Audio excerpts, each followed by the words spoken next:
Lai ceļu satiksmē brauktu ar motociklu, vadītājam nepieciešama atbilstošas kategorijas vadītāja apliecība.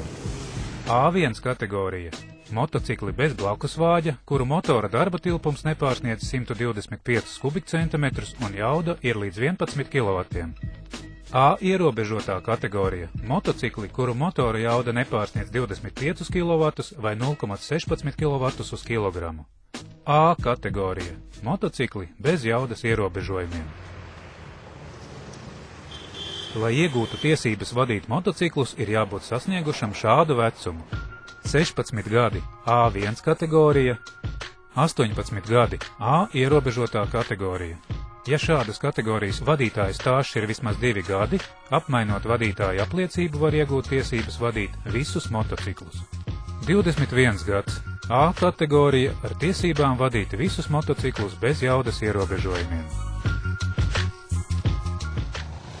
Lai iegūtu A1 kategorijas vadītāja apliecību, apmācība autoskolā nav obligāta. Braukšanai nepieciešamās zināšanas un iemaņas var apgūt arī pašmācības ceļā. Bet, lai iegūtu A vai A ierobežotās kategorijas vadītāja apliecību, vispirms ir jāmācās autoskolā.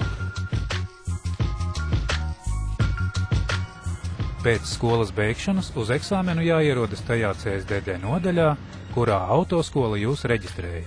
Tas nozīmē, ka, ja esat mācījies autoskolā Rīgā, tad arī eksāmens jākārto Rīgā. Nokārtot eksāmenu un saņemt A kategorijas vadītāja apliecību jūs varat CSDD nodaļās Ventspilī, Talsos, Liepājā, Jelgavā, Rīgā, Valmierā, Daugavpilī, Gulbenē, Jēkabpilī vai Rēzeknē. Es gribētu pieteikties motociklu eksāmenam.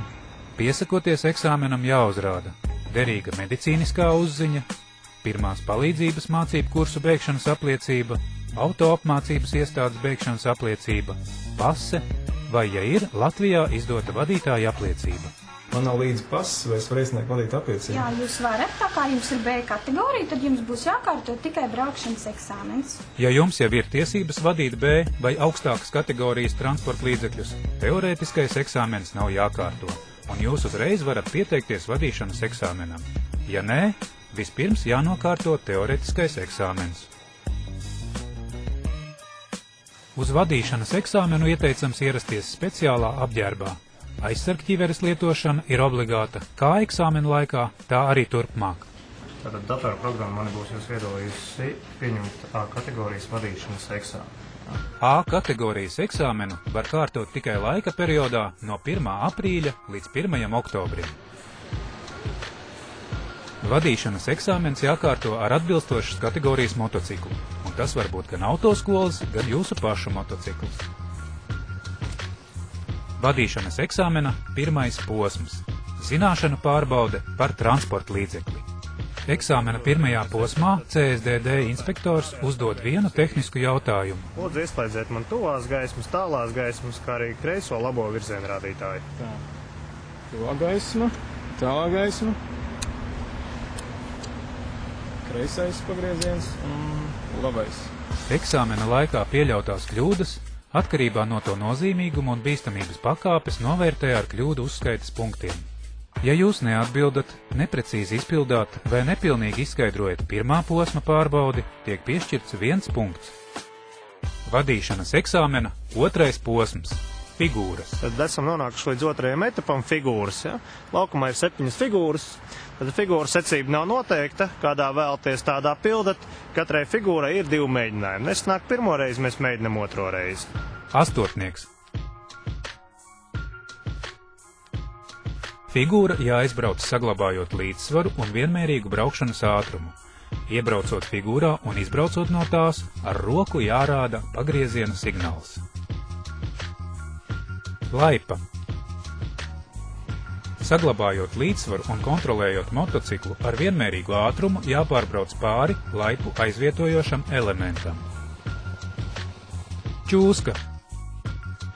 Saglabājot līdzsvaru un kontrolējot motociklu, vispirms secīgi gar labo un gar kreiso pusi jābrauc tie figūras elementi, attālums starp kuriem ir 3 metri. Tad, braucot ar ātrumu aptuveni 30 km/h, jābrauc figūras elementi, attālums starp kuriem ir 9 metri. Izvairīšanās no šķēršļa nebremzējot. Braucot bez bremzēšanas ar ātrumu aptuveni 50 km/h, jāapbrauc šķērslis un jāatgriežas iepriekšējā braukšanas virzienā, neizbraucot no figūrai noteiktām robežām. Izvairīšanās no šķēršļa bremzējot. Šajā gadījumā tā pati figūra jāizbrauc pirms šķēršļa sabremzējot. Bremzēt jāsāk ne ātrāk kā 7 metrus pirms pirmā figūras elementa. Stoplīnija. Braucot ar ātrumu aptuveni 50 km/h, noteiktā vietā jāsāk bremzēt un pirms stoplīnijas pilnīgi jāaptur motocikls. Iestumšana gabarītu vārtos. Saglabājot līdzsvaru, no apzīmēta sākuma stāvokļa atpakaļgaitā jāiestumj motocikls gabarītu vārtos. Ja jūs ar pirmo mēģinājumu neizpildat kādu no figūrām, ir iespējams to darīt vēlreiz. Ja arī otrajā reizē figūra netiek izpildīta, eksāmens, diemžēl, nav nokārtots. Mēģināt vēlreiz kārtot eksāmenu var ne ātrāk kā nākamajā dienā. Vadīšanas eksāmena 3. posms.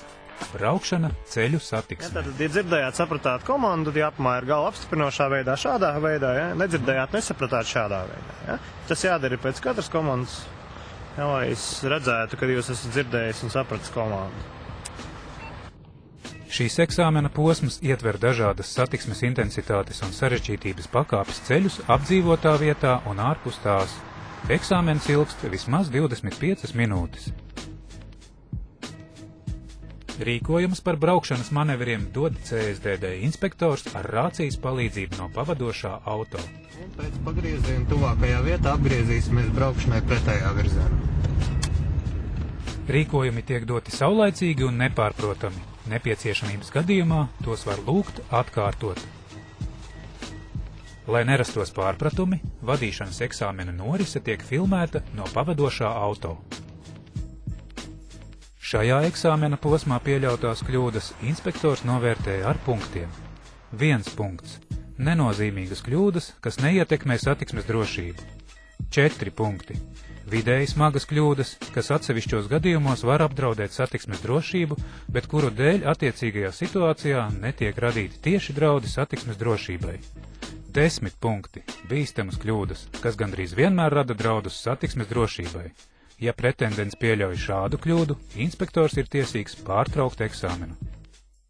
Vadīšanas eksāmens ir nokārtots, ja kopējais visos posmos iegūto punktu skaits nepārsniedz 9 punktus. Eksāmenā nobraucot ļoti labi, eksāmens jums šodien tiek ieskaitīts.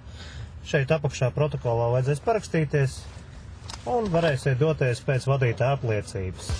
Ja nepiekrītat vadīšanas eksāmena vērtējumam, 1 mēneša laikā pēc eksāmena jūs to varat pārsūdzēt, iesniedzot protokola kopiju un motivētu iesniegumu CSDD. Pēc eksāmena sekmīgas nokārtošanas jūs tajā pat dienā CSDD nodaļā varat saņemt A kategorijas vadītāja apliecību. Labdien! Apsveic ar eksāmenu nokārtošanu. Tur ir spogulīts, varat sagatavoties, būs jāfotografējās šeit pat uz vietas. Uzmanību, nekritēties.